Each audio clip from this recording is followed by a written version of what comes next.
I was born with detransposition of the great arteries, where your heart is hooked up backwards from birth. And from there, I just lived a fairly normal life. But there were some complications and some larger complications in 2008 when I had a small stroke. And then from there, we just kind of knew that the efficiency of my heart was not what it should be. In September of 2016, my health just fell off a cliff. I was told by my doctors that having detransposition, they can only keep you going for so long on meds to where you're just gonna just fall off a cliff. Well, when I first met him over 20 years ago, he had a congenital heart disease that had been operated on when he was a baby and got a good repair. But over time, he developed congestive heart failure. My heart was so weak, I could not walk up the steps to see my kids. I couldn't go to work. I really couldn't do anything. And I remember we went down there and the doctor in the clinic that day said, "Andrew, you're too sick to go back home. And we're going to admit you where we can care for you, and you're not going home till you get a new heart." When we met Andrew, there were a number of us involved on the transplant team. Our decision was pretty clear that I was going to be involved because of my expertise in congenital heart surgery.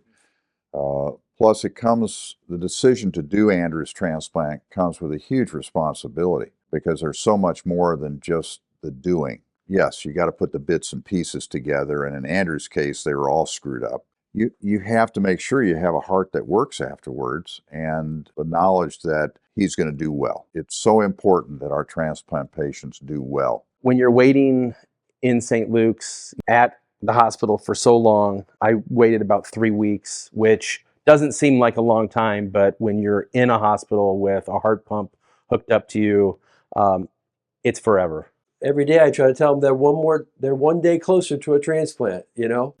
I know it's a weird question. Do you have any chest pain right now? Your heart rate was kind of elevated. Hi. Chris and 3 other people just came in and they found a heart for me. What?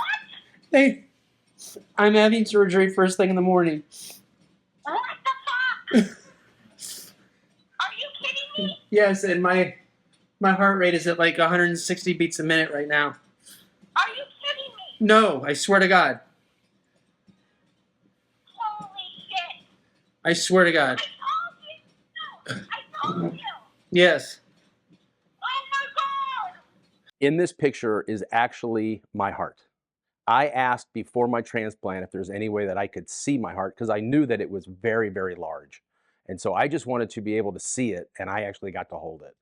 Few of us get to do that. I think I have a copy of that photograph. It is something, and it's something to be proud of. I knew something was different. It's like a burst of energy came out, and I just felt like I really wasn't even in the hospital. I could just take deep breaths. It seemed like my eyesight was better, just like everything about my new donated heart was making my blood circulation and everything just work better. Sir. Good to see you. Because remember, these folks are about as sick as you can get. Most of them have a 6-month survivorship that it is really poor, and you give them hope, you give them life, you give their families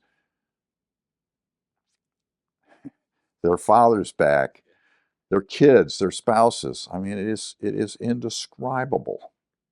So this is my heart wall. This was the license plate that I got right out of my transplant. Like literally the day after my transplant, I had my wife drive me to the DMV, and I was transplant number 745 at St. Luke. So we all go by like a number.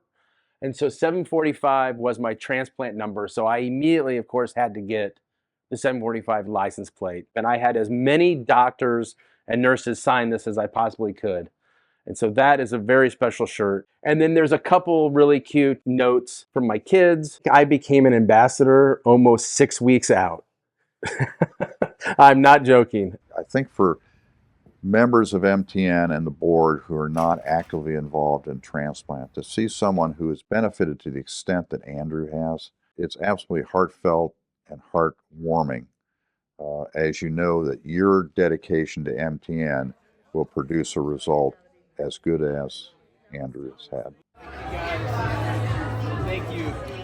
Midwest Transplant Network. my hospital, my transplant team, Good. Take some deep breaths for me. all of my nurses who were amazing. Everybody was amazing, but I wouldn't be here without my donor or my donor family that made that sacrifice and that gift. Organ donation is so important, and it gave me and my family a second chance. Yeah. Out. Out. It's very important for them to know about my story, to know how important organ donation is. When I speak to doctors or nurses or hospitals, I think it's a good reminder of just what they're doing matters because of what my outcome was and the way that I've thrived and the way that my family has gotten this gift. It's just so important to get my story and people like me's stories out there, so the medical workers, the donor families, they all just know that it is there for a reason.